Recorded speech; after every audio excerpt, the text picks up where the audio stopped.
చాలా రోజుల తర్వాత మంచి కడిగి ఆవు పెండ తెచ్చుకొని చక్కగాలికి ముగ్గులేస్తున్నాండి. కార్తీక మాసం అయితే డైలీ చేసేది.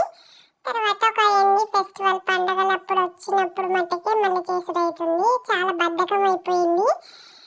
ఏంటి ముగ్గు ఏంటి పిచ్చి పిచ్చి చేశాను అనుకుంటాను. ఏదో నాకు అట్లా ట్రై చేసా, వచ్చినా రాకుండా అలా వేసేసాను. రథసప్తమి కదా ఇవాళ, అట్లా దేవుడికి రథం ముగ్గేసుకొని అక్కడ పొగ్గుల పొయ్యి పెట్టుకొని చక్కగా బొగ్గులు కావండి అవి ఆవు పిడికలు ఎండబెట్టుకొని రెడీగా ఉంచుకున్నా. ఎప్పుడు అలా చేసుకుంటే చాలా మంచిది.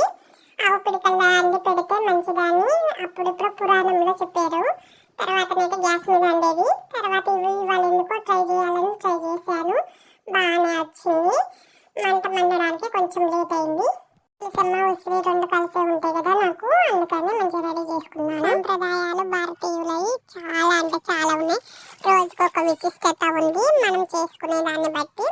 కానీ ఇలాంటప్పుడు వాళ్ళు చదువుకునే రోజులలోనే తాతయ్య వాళ్ళు అలా మంచిగా చేసేవాళ్ళు. మనం అంత చదువుకొని కూడా ఏ రోజు ఏంటి స్పెషల్ అని తెలుసుకోము. వాళ్ళకు క్యాలెండర్లు ఇలాంటివి లేకున్నా కూడా ఈ మాఘమాసంలో ఈ రోజు ఇది విశిష్టత అని చేసేవాళ్ళు. మనమైతే ఈ రోజు ఏంటిదని కూడా క్యాలెండర్ చూసుకొని కూడా చక్కగా చేస్తలేము.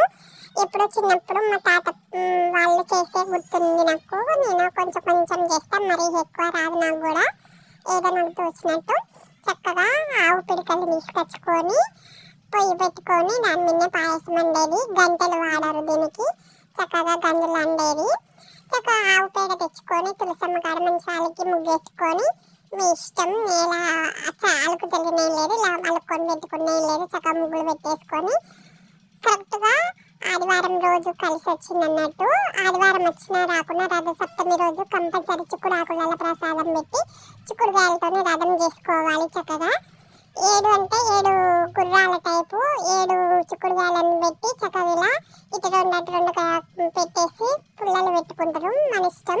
ఇలా చేసేసుకొని రథాన్ని చేసి చక్కగా బియ్యం మీద బియ్యం, వడ్లయితే వడ్లు, లేకపోతే గోధుమలు. మ్యాక్సిమం అయితే అప్పుడైతే గోధుమలు పోసేవాళ్ళు. ప్రతి ఇంట్లో పండేటి కదండి, అప్పుడు ఎక్కువ పండించేవాళ్ళు. ఇప్పుడు మొత్తం పండియడమే లేదు. అవి ఎక్కడ కొన్నమన్నా దొరకవు. చిక్కుడాకులలో పెట్టుకొని చక్కగా దీపారాధన చేసుకొని రథం వండేవాళ్ళు అప్పుడు పొయ్యిలల్లా. కానీ ఇప్పుడు పొయ్యిలు ఎవరు వాడతాను, మొత్తం గ్యాస్ మీద కదా. నేనైతే ట్రై చేసా బొగ్గుల పొయ్యి అని. దానికి ఆవు పిడిక చేసి చక్కగా నిప్పంటించడం అయితే ఒక పెద్ద టాస్క్ అయిపోయింది నాకు. అస్సలు రావులుకోలేదు. ఛాన్సేపు పిడికల మీద వండడానికి కూడా ఒక కారణం ఉంది. దీని గురించి మొత్తం చెప్పాలంటే నాకు ఈ వీడియో సరిపోదు. ఇంకా మీరు అన్ని విషయాలు మన పెద్దవాళ్ళని అడిగితే చెప్తారు, ఇది ఎందుకు చేస్తారు ఏంటి అని. రథసప్తమి ఆదివారం రావడం చాలా విశిష్టత. ఎలా అంటే ఆదివారం సూర్యనారాయణకు చాలా ఇష్టమైన రోజు. ఈ ఆదివారం రథసప్తమి శుభాకాంక్షలు.